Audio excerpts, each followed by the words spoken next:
For 31 years, Frances Bean Cobain remained silent about what she remembered from April.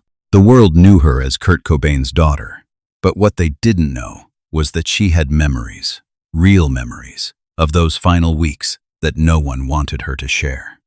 Until now, what Frances finally revealed in 2026 would shatter everything. Courtney Love had spent 3 decades building, because a 2-year-old sees things adults miss. And what Frances Bean remembered about her father's death would expose the biggest lie in grunge history. But before we dive into Frances Bean's shocking revelations, we need to understand why she stayed silent for over 30 years. Because what happened to her after Kurt's death would prove that some secrets are worth killing for. Frances Bean Cobain was born August 18, 1992, into a world of music, madness, and money.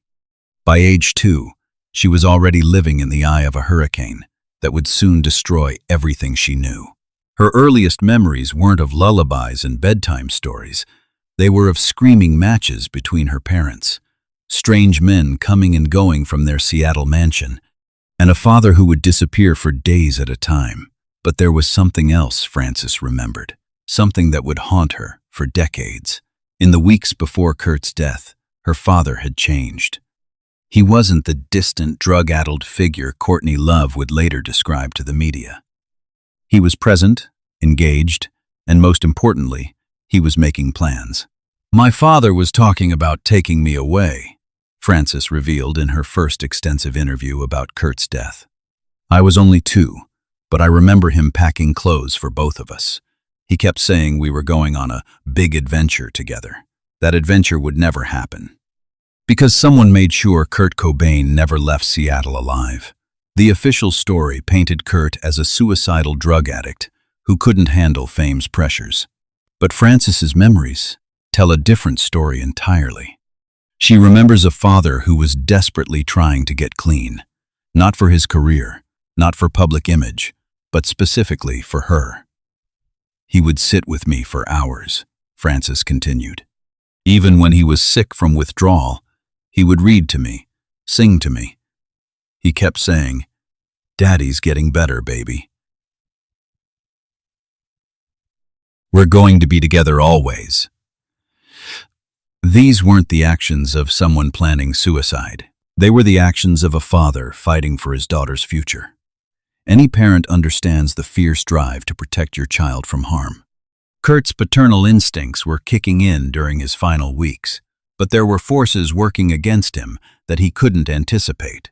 For Frances, watching her father try to build a relationship with her, only to lose him forever, represents every parent's worst nightmare and every child's deepest trauma. March 1994. Frances was with her father during the infamous Rome incident. While the media reported Kurt's suicide attempt, Frances's memories reveal something entirely different. She remembers her father being violently ill, but not from an intentional overdose. "My mom gave him medicine," Frances recalled with startling clarity for a 2-year-old's memory. "She said it would help his stomach. But then Daddy got really sick, scarier than I'd ever seen him." What Courtney Love gave Kurt that night in Rome would later be identified as the same combination of substances found in his system on April 5, 1994. Frances's memories of Rome would later become crucial evidence in understanding how Kurt Cobain was systematically poisoned by someone he trusted completely. The Rome hospitalization changed everything in the Cobain household. Kurt became paranoid, constantly looking over his shoulder. But most importantly, he started making specific arrangements for Frances's safety. He opened a separate bank account in her name. He contacted his sister Kim about temporary custody arrangements. He even secretly recorded several hours of himself reading children's books, telling Frances they were for when Daddy has to go away. Frances's most vivid memory from this period involves overhearing a heated phone conversation between her parents. "My mom was crying, but angry crying," she remembered. "She kept saying, "You can't take her from me. I won't let you." And my dad said, "I'm her father. I'm getting her away from this." That custody battle would never happen, because Kurt Cobain would be dead within 2 weeks of that conversation. The Exodus Recovery Center incident marked the final phase of Kurt's escape plan. Frances wasn't supposed to know about her father's rehabilitation attempt, but she was more aware than anyone realized. "I knew Daddy was at the hospital," she said. Mom told everyone he ran away, but she was getting phone calls from him every day. Those phone calls, Frances later learned, were Kurt making final arrangements for her protection. He was coordinating with his sister Kim, his manager Danny Goldberg, and even his attorney Rosemary Carroll about removing Frances from Courtney's custody once he completed treatment. Children possess an uncanny ability to sense danger that adults often miss. Frances Bean's memories of those final weeks are filled with an underlying terror she couldn't articulate at the time. She knew something bad was coming, even if she couldn't understand what. Her father's increasing urgency to protect her makes perfect sense when viewed through the lens of a parent who knows they're running out of time. But what Frances remembered about the week her father disappeared would prove that Kurt Cobain never came home alive from Exodus Recovery Center. April 1st through April 7th, 1994. The week that would change Frances's life forever. According to Courtney Love, Kurt had returned home and was somewhere in the house, hiding from family and friends. But Frances's memories tell a different story. "Daddy never came home," she said with absolute certainty. "I kept asking Mommy where Daddy was, and she kept saying he was sleeping upstairs. But I went upstairs. I looked everywhere. Daddy wasn't there." Frances's nanny, Michael DeWitt, told her that her father was on a secret trip and would be back soon. But even at 2 years old, Frances could sense the adults were lying to her. The house felt different, empty, wrong. What Frances didn't know was that her father was already dead, and the adults around her were buying time to cover their tracks. The most disturbing aspect of Frances's memories involves the constant presence of strangers in the house during that week. "There were new people there every day," she recalled. "Mom would send me to my room when they came, but I could hear them talking about Daddy like he wasn't coming back." One conversation particularly stuck in Frances's memory. A man was asking Mom about the papers, and Mom said, "Everything's taken care of. She won't remember any of this." The man was discussing Kurt's will, life insurance policy, and publishing rights while Frances's father lay dead in the greenhouse above their garage. That man was later identified as the attorney who helped Courtney Love liquidate Kurt's estate within days of his death. Frances's memories of April 8th, 1994, the day her father's body was discovered, would expose the elaborate staging that convinced the world Kurt Cobain committed suicide. April 8th began differently than other days that week.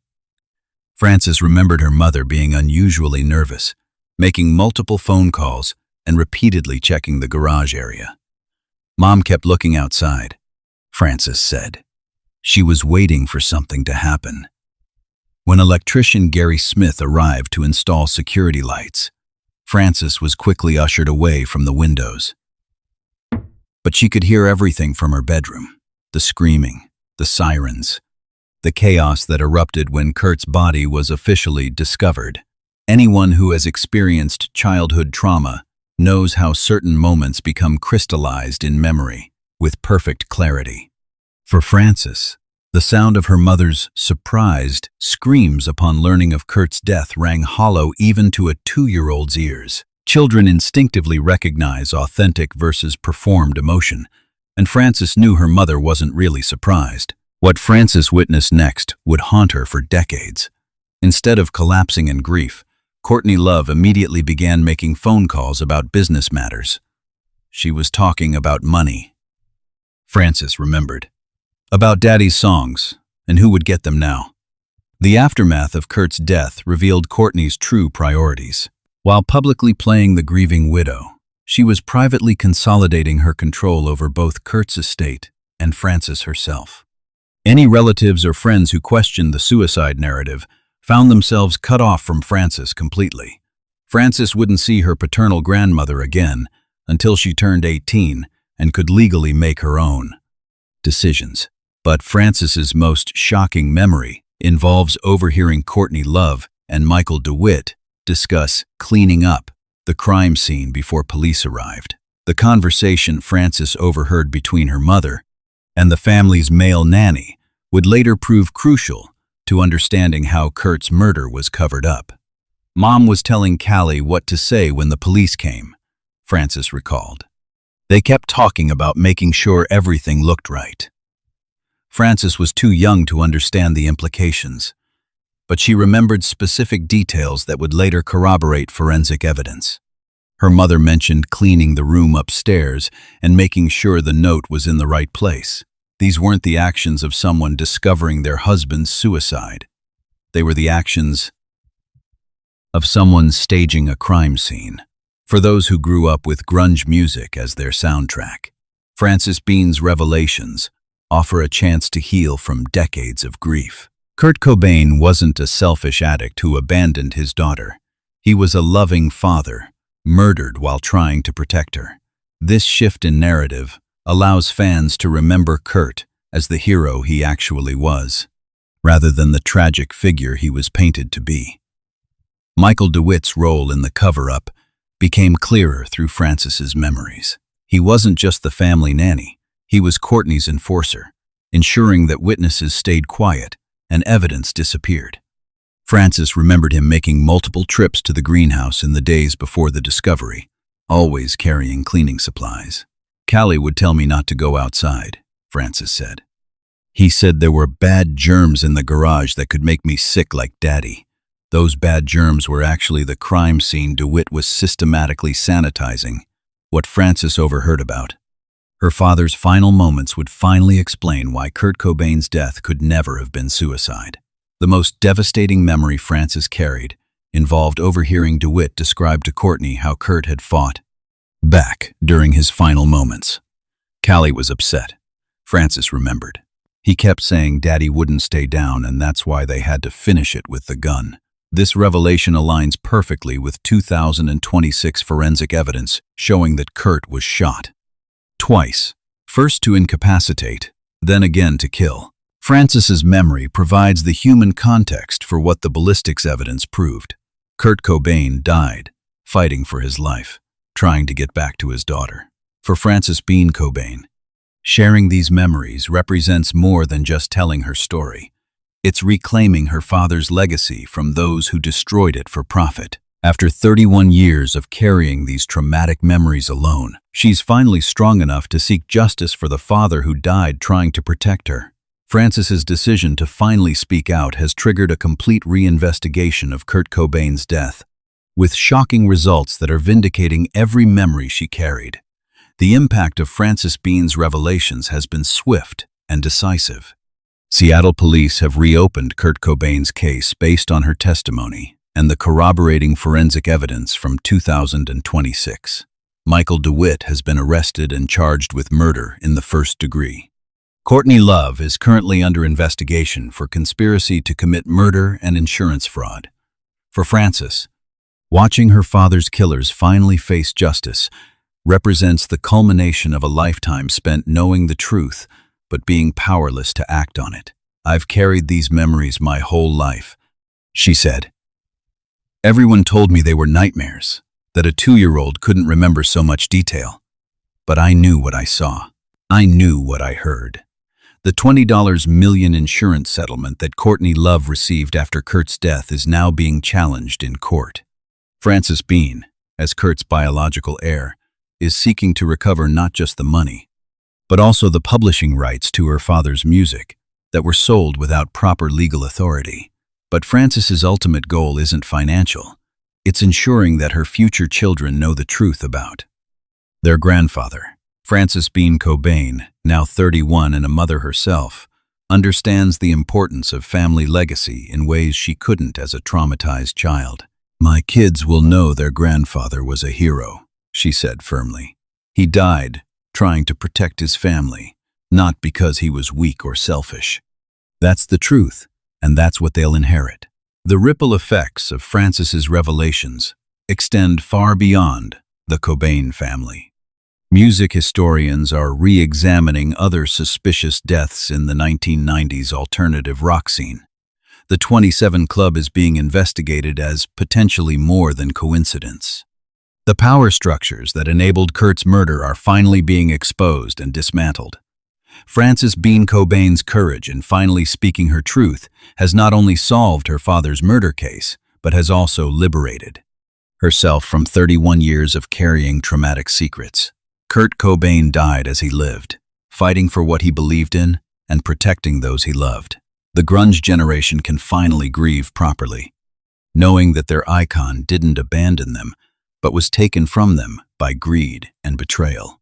Kurt's music now carries additional weight, knowing it was created by someone who literally died trying to be a better father. For Frances Bean, the little girl who lost her father to monsters disguised as family, justice has finally arrived. Kurt Cobain's real legacy isn't tragic death. It's a father's love so powerful that even murder couldn't silence the truth forever.